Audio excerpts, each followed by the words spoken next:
I was warned so gently by Vilma that you're gonna be late, be 1 hour early, and I said, hold my beer. I'm from Vilnius. I know how traffic jams work, and this is what happened. So sorry, but there's like 12 of you, so it's very nice that you stayed. Although you have your phone, so these days when you are late, I think you shouldn't have to be sorry because everybody's on their phone. They don't care, and actually they are happy that they can get like legally to browse. Okay, so I have to do my talk now faster, so I'm not sure how it's going to work, but let's see, because this is the first time I was preparing, especially for this, so I don't know how long it lasts.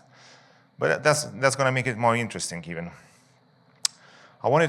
Firstly, I wanted to talk about selling out. And I wanted to take you back to the ancient times, 1992, times before everything, and the festival called Lollapalooza. You probably heard of it, right? It's quite big and famous. And there's a band, an indie band, which just started, we just released their debut album, and the debut album started selling really well. And they were scared because, they were feeling that the fame is coming upon us, and suddenly they are in Lollapalooza. Oh my God, aren't we sellouts? They were thinking, they were in panic. Maybe it will ruin their cred to play Lollapalooza.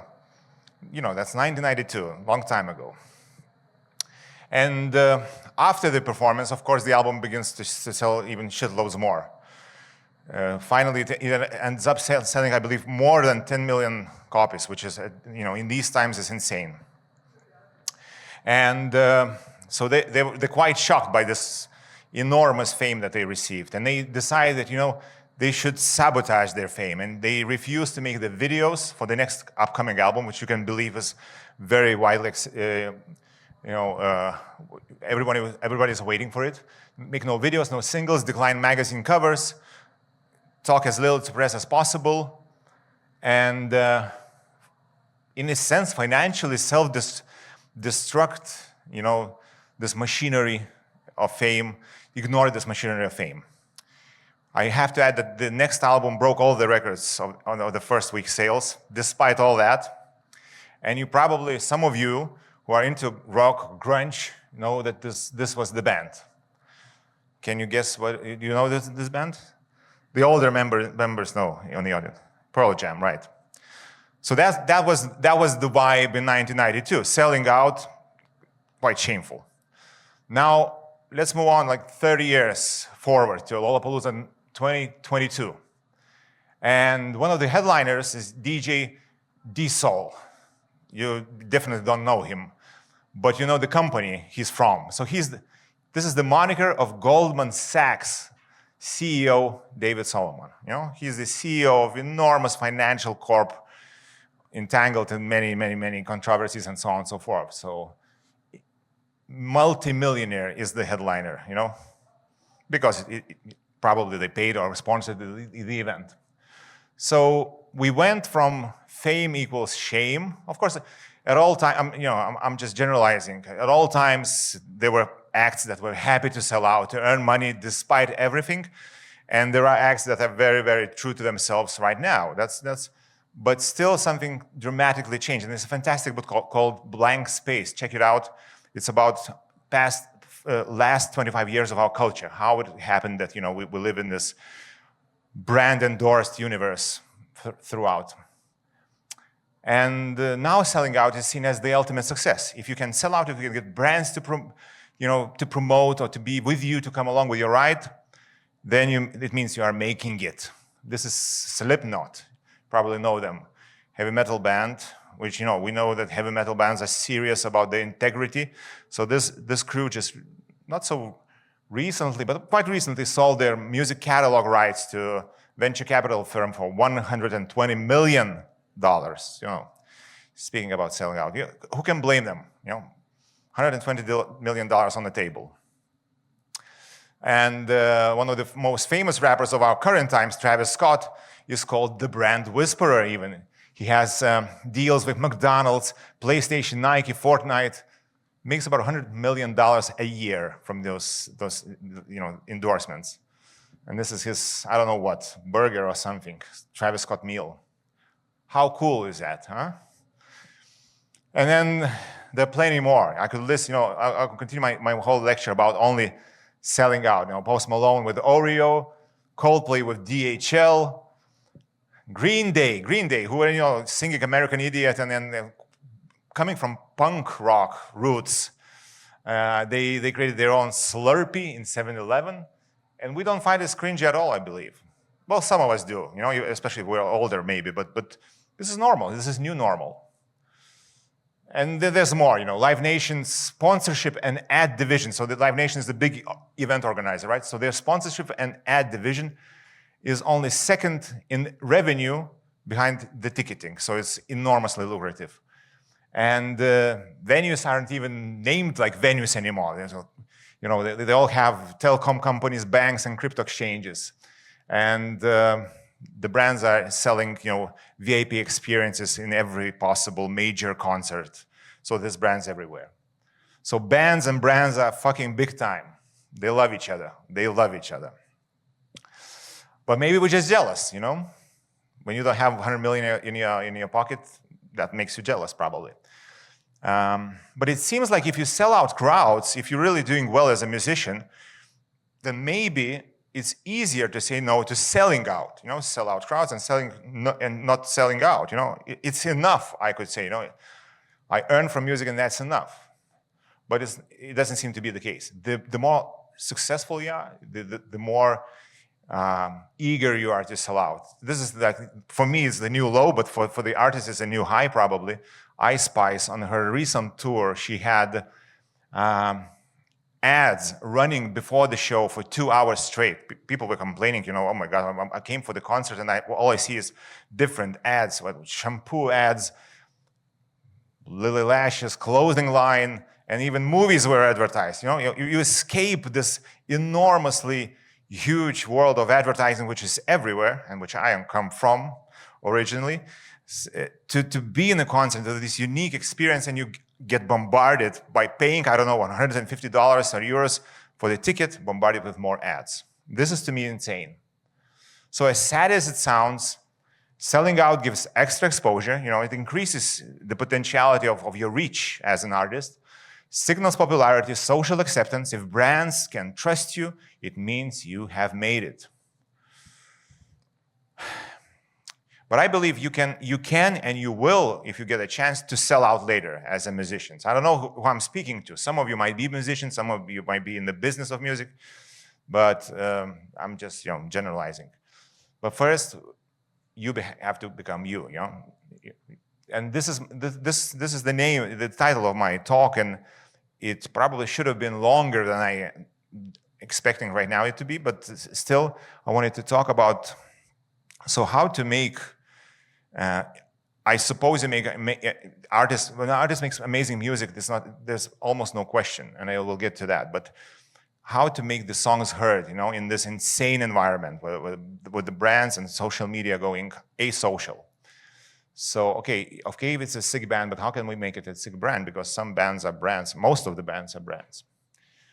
And I spent my past 20 years in marketing and actually on the side DJing. So I'm speaking for the both parts probably, if you consider DJing a serious thing. So very quickly, heads up on what brand is, because we seem to understand it, but somehow it needs, I believe, to be super quickly explained. So in 19th century, when we had mid-19th century, somewhere around it, when we had Industrial Revolution, we suddenly began making many products, a lot of products, insane amount of products, and then with few differences. And then we decided, so we need somehow to differentiate, right? So this is how trademarks became very widely spread. We needed to trademark our cola from the other colas so people will notice it. Basically, it's just a logo or a packaging. That was the initial brand experience. 70 years later, companies become more self-aware, and they began to develop corporate identities. They were not called brand at that time. Corporate identities, the logo, the colors, the elements, the graphic elements, and so on and so forth. And only in 2000s, we understood that there's more than just the packaging, and there's more than just, than just colors. It's actually about the context and about the reputation. So that's how brands appeared. Functional and emotional elements. It's what people think about you. This is what brand is. Later on, we decided that, in all this digital explosion, we decided that we need to be very clear and focused, and there's a whole design line of that. But also, we cynically grew to not be cynical business. We said, oh, doing good is great. Brands should do good also, not only sell the Coca-Cola or whatever they're selling. So that was the phase of social responsibility. And the latest phase is, of course, the rise of personal brand, which is sometimes more even important than the brands that we have. Personal brand is everything. And also the rise of brand transparency. Anybody can call you out for being an asshole, for doing the wrong things, for fucking the environment, and so on and so forth. So that's the short of it. That's very short of it. We love brands as a human race, not all of us, but I believe everybody has some favorite brands of theirs. We love brands because we hope they are a shortcut, a signal, a status, a statement, and you think about the brands, it's just very similar, right? So we use brands to signal something. I wear this brand with the name of it because I want people to see that I can afford luxurious clothes, or I purposely hide the brands, and so on and so forth. My brands tell about me something. And that's the same with the bands, right? The bands, the acts, the musicians that I'm listening to can tell me so much about the person I am. And if you have to pick with whom of these famous artists would you like to go out and have a coffee with, or a beer, or do some drugs, you will probably, it would tell a lot about you already, just by picking one of those letters. It will tell you, oh, okay, you're this kind of person. That's why you're interested in that. And the catch is that there's no escaping personal brand. There's no escaping personal brand. There's no way I'm saying, I'm not in this game. I'm not doing it. No one cares if you're not into it and you're not participating as a musician, for example. Because one famous person, you might recognize him on the right, he said that your brand is what people talk when you are not in the room. That's all that there is, like reputation, right? When you walk out of the room and they can't see you and they began talking about you, that's your brand. So it happens without you. You can say, fuck the brands, and that's your brand. So the same is about your creative persona. The musician's creative persona, the band's creative persona, the same. We all can have opinions about the acts and brands and so on. Acts and musicians. It's out there. And the audience forms their opinion either with you participating or not. So it's not up to you if you want to be a part of this brand universe.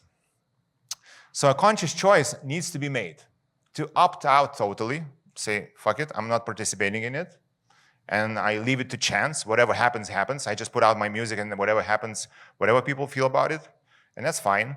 Also, it could be to opt in with an asterisk, say, okay, but on some of my terms. I will be participating in this insane game of chasing fame and being seen and not being scrolled out of the screen, or to opt in fully. I will be in every platform you can imagine, like most of the pop stars, almost all of the pop stars that we have right now are fully committed with the big teams to be everywhere all at once. So you cannot miss them despite the platform. Okay, so music and some spice. As I said before, music is enough. Music in itself is enough. Putting out a great record is enough in this world to make you famous, I believe. I spent a lot of time browsing for music for I don't know, from 30, 35 years. I'm doing it every single day. And it's hard to see, it's almost never that, there's an amazing, mind-blowing 10 out of 10 album that's nobody ever spoke about it. There's still be people who knew about it. It's rarely the case. So music is enough, You probably heard about Mick G. It should be pronounced like this. So he blew up suddenly by tuning his guitars a bit differently, sounding kind of like a Prince, but very distorted and fuzzy kind of sound. Some of you know him, right? Yeah, a few of you, good. If you don't know him, check him out. So his music is enough. He broke through the clutter, somehow became enormously popular. Later on, got hired by Justin Bieber and what have you, by pop stars to produce the music. But he's a guy upon himself. It's a rare example. So if you have this kind of music, everything is solved. Easy. Just make it better. But to most of them, I'm speaking about the audience, not us, of course. It's so sad to say, but music is just content now. Maybe it was like this before, but as we have more means to get more content, this is very, very obvious. This is becoming very, very obvious. Look what's happening with the music, I believe.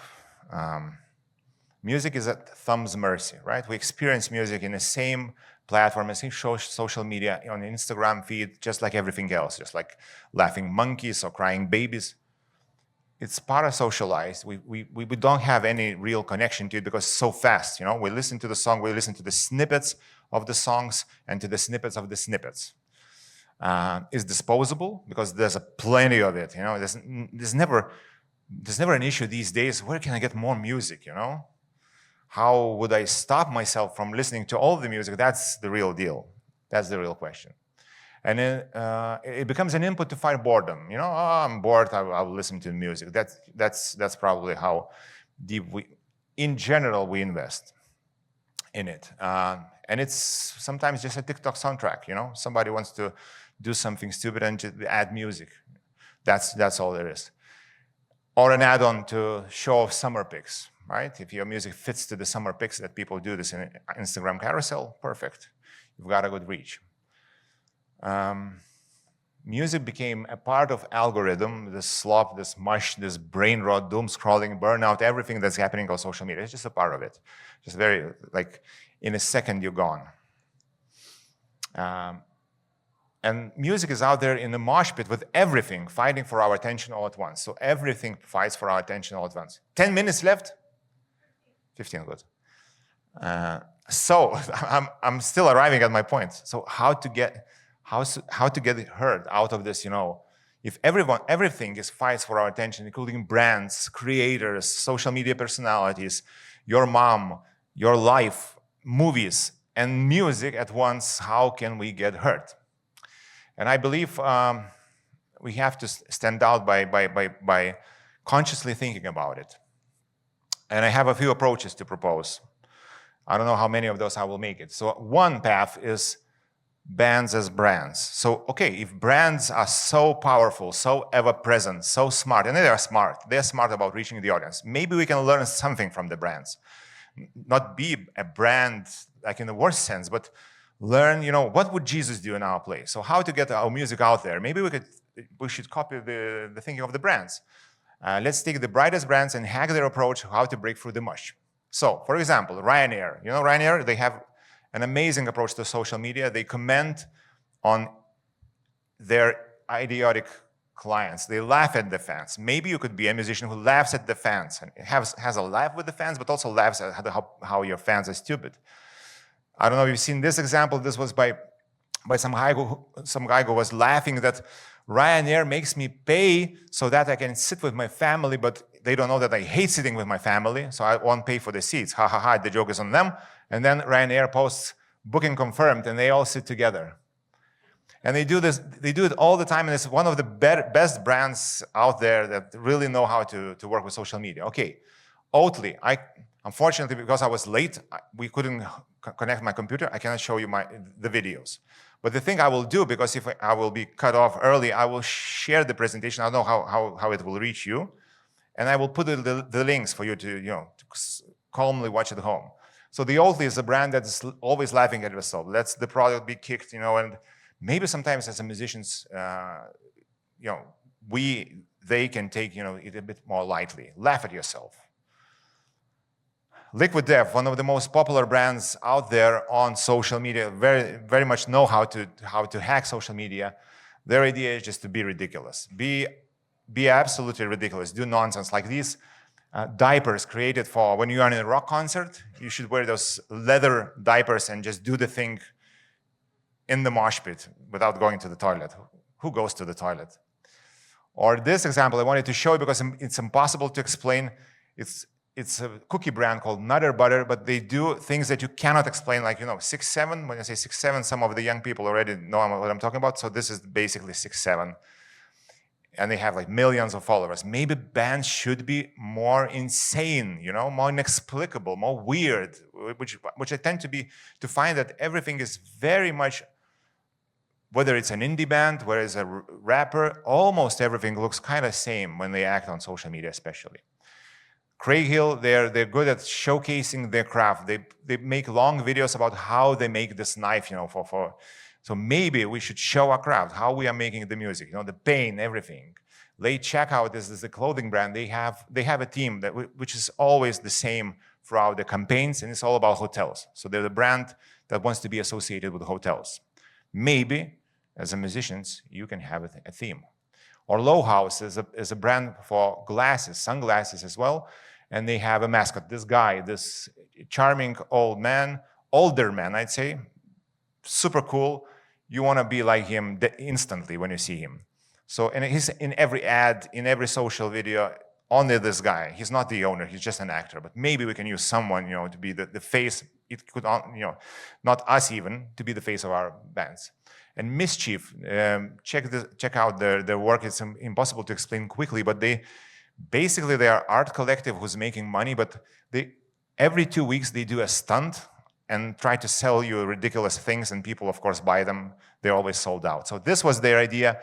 They bought the original fish made out of wood by Picasso. It cost $50,000. Then they made 250 copies, similar like Picasso's, shuffle it all together, put it out and say, buy Picasso for 1,000 or something like that. Maybe you will get the original, maybe you get the copy. So laugh at it all, have a laugh at it. Or Bottega Veneta, famous fashion brand, they don't have social media, which is absolutely shocking. Imagine artists these days having no social media. There are, of course, plenty of those, but still, there's a strategy. There's a social media strategy. Don't have it at all. Nowhere. You cannot be found anywhere except in live places or in, I don't know, flyers. 2, bands as creators. So we are the internet is populated with creators. On one side is brands, on the other side is creators. Maybe let's see what creators are doing that's working for them. You've probably seen Subway Takes. If you haven't, oh my God, we have to talk a lot about this.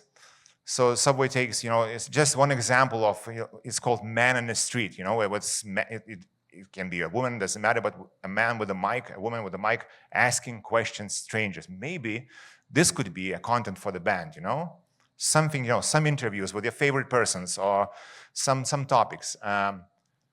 Talking about the music, Derek G is a fantastic example of how, talking seriously, deeply, passionately about music can turn you into a superstar. Why this couldn't be a band talking with, famous artists and discussing music, playing records one to each other? It's fantastic content. I want to watch it all day, And it's popular, so there's a lot of ideas for the bands. This is a popular thing, you know it very well. If you have TikTok, do it with me, get ready with me, whatever, play it with me. Many ideas how bands can interact with that. Then, we're in the age of AI, so anything that's not AI, especially in the music, which is an enormously big topic right now, so lean into handmade. Handmade things, especially humanly faulty, with mistakes. They're beautiful, like this guy, trying to be like Kanye West. And another direction is go small and go intimate. Fuck this aim of reaching 200,000 followers. It's nothing. Followers, that doesn't mean anything, So what if you're not engaged, with you? It's way better to have small group chats, Discord servers, Patreon pages. Charlie XCX went to Substack and she started writing Substacks, newsletters. And actually, that one is really, really good, and you should check it out. The realities of being a pop star. Long-form content, which is very weird for the pop stars. They don't have time, to do that. And I believe she actually wrote it. I don't know. Maybe I'm wrong. Or even Broken Heart, like Lithuanian act, who just introduced his subscription service. You subscribe and you get his music constantly, just for €7 a month, for example. So go niche, go into very, very small niches. Free, brands as icons. We always should look back and to remember the ones that were before us, because they had such an amazing ideas, and a lot of them are forgotten. So just very quickly, a band can become a brand just by being very consistent with one thing. You don't have to be everywhere doing all this content. Iggy Pop decided at late 60s, mid 60s, late 60s, 67, something like that, had he wanted, to display this raw power, to be connected with the audience, and he took his shirt off, inspired by Jim Morrison. And he continued to do that until these days. He's, 80 years? It doesn't look that sexy anymore, but still. And this is his brand, this is his logo, this is his everything. And it says so much about his music. It connects with his music perfectly, I believe. His friend on the left is David Bowie, sitting here with him. He is the constant reinventor, and it's also a character. Always reinventing yourself. We have a lot of pop icons doing that. Always reinventing. That could be also a character.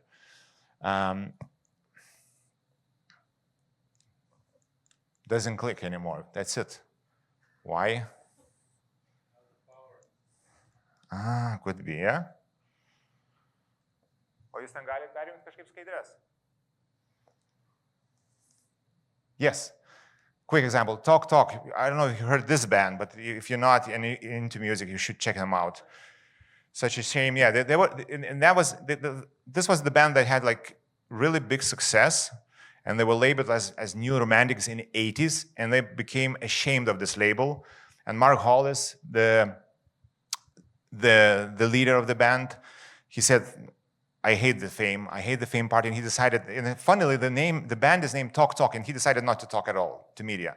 Screw it. And he started making really serious music. Check them out, it's an amazing band. And he says, I don't see that doing an interview does anything but detract from the album. The album was a year of me being as succinct as I possibly be, and me talking about it can only detract from that. I spent a year making an album, go listen to it, that's it. And he kept to this promise, and he actually didn't talk for 21 years until he died, since his last solo album. So he said, fuck you, and he wanted to live with his family. Everybody was so eager because he's a legend, How many minutes left till I walked off the stage? No. Rage Against the Machine, you know this band. They famous for being anti-corp, even though they were signed to Sony Records, but they explained that they're gonna use the corporate money to fuck them over. So they, Killing in the Name of, and all the famous songs, they're always anti-corporation and doing many a lot of fuck yous to the corporation. Beastie Boys. What you actually do see an inflatable dick over there. So this was the initial start of Beastie Boys, where from the first album they were best-selling act, well, the biggest-selling ironically rap trio, although they were all three whites. And they were idiots at best, doing these kind of stunts. And then they became, pioneers, because they decided, oh my God, this is awful. We were awful. And they spent the rest of their career apologizing for being such idiots, for kicking out the member of the band because she was a girl, and so on and so forth. They were the first rappers to actually acknowledge that, saying a bitch to a woman is not a cool thing, and so on and so forth. So the more they made up, but they were very, very playful. Being an idiot as a musician is still fun, I believe.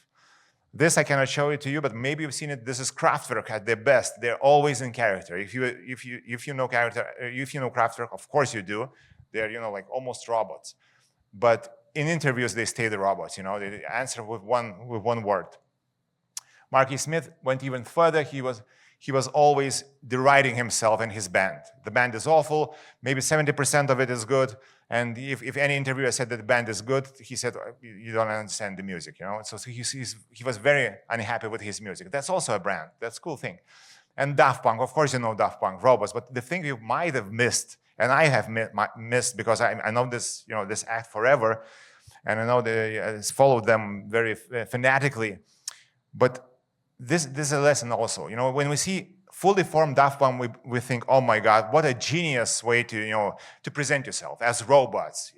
Getting the best of the money and the best of not being famous. So they can walk in the street being unrecognized, but still have all these opportunities that money give you, and so on and so forth. But before they became those robots, do you know that they tried so many different outfits for years before they arrived at the robots? I will quickly show you. And some of them are awful, some of them are nice. So they decided that they don't want to be famous, but they want the fame and the money that it has, for the music. So they always were trying to wear masks. But look at those masks. This is very bad.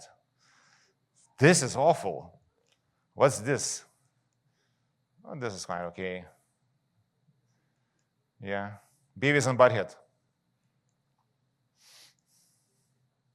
They were just, searching for the right thing, Blue Man Group. This is, I don't know. But the worst. This is Daft Punk. Can you imagine? Those perfectly molded robots. There's never been a band more conscious about the brand as Daft Punk. Everything is so meticulously planned. This is how they looked at first. They decided that it's a cool way to give an interview. This is awful. So make your mistakes, and until you become an icon. Or Gorilla is just saying it's all just an image, anyways. We understand that it's a branding, and we understand it's an image. Why bother with showing the whole band at all? And 4, bands as yourself, finally. So draw up the boundaries. This is us, this is what we do, and this is what we don't do. This is very important. I believe usually musicians don't think that way. This is what we won't do. I'm speaking in terms of the exposure, not of the music. This is what we won't do. We won't go to TV, whatever you justify for yourself, it's fine. And there are so many formats of communication, and I will not go deeper into that because of the time, but with which I'm most comfortable with, and that's the answer, what you should do, If I'm most comfortable with long-form contact, that's how your band should communicate with the fans. If I love printed things, go that way. If the album art is the most important thing for me, that's the way to enhance the music, and so on and so forth. There's so many formats. And usually we just, okay, we have to do Instagram post, we have to do story, and so on. It's so unimaginative, but it's easier, right? So if you hate it all, hire someone to do it, or ask for a fan, Hire a fan and say, my fan will be doing my Instagram page, which I hate. I just wanted to show you some of my work. So we as DJs, we have this band called Vaikinai iš Padorių šeimų, which is boys from decent families. And also thinking about, how can we push things forward, because it's so boring just to come to the club and play it. And the most fun part for me is preparing for this. We do our big show once a year. So we spend a lot of time communicating about it, and that's the most fun part for me, getting ready for that. And for that, we shot a broiler room set with cows in the fields, and I believe artists should do more, in real life events, like weird listening parties, nano gigs for 2 people, gigs in weird places. There's so many things to do, but there's so little imagination. It's so easy, to surprise people. Mix your music with your other interests. It could be poetry, pottery, UFOs. Any podcast about that would be interesting from your perspective, from musicians' perspective. Do things and then become. We become by doing, not by just thinking and projecting and believing. And by doing, actually, remember Daft Punk. And also have patience. Try things out. You will fail. There's a saying in startup world which says you have to launch it 3 times. Fail first 3 times. So do it again, once again. Do something unfashionable, and be very careful with overexposure. I believe all the artists share too much about themselves, too much. I remember being a fan of Michael Jackson back in the day when I was a kid. I didn't know a shit about him. He's a mythical creature from some planet. Okay, I have to go because I was late, and I have now to end my presentation. So sorry for this messy kind of talk, but be yourself. That's what I'm trying to say. On your terms.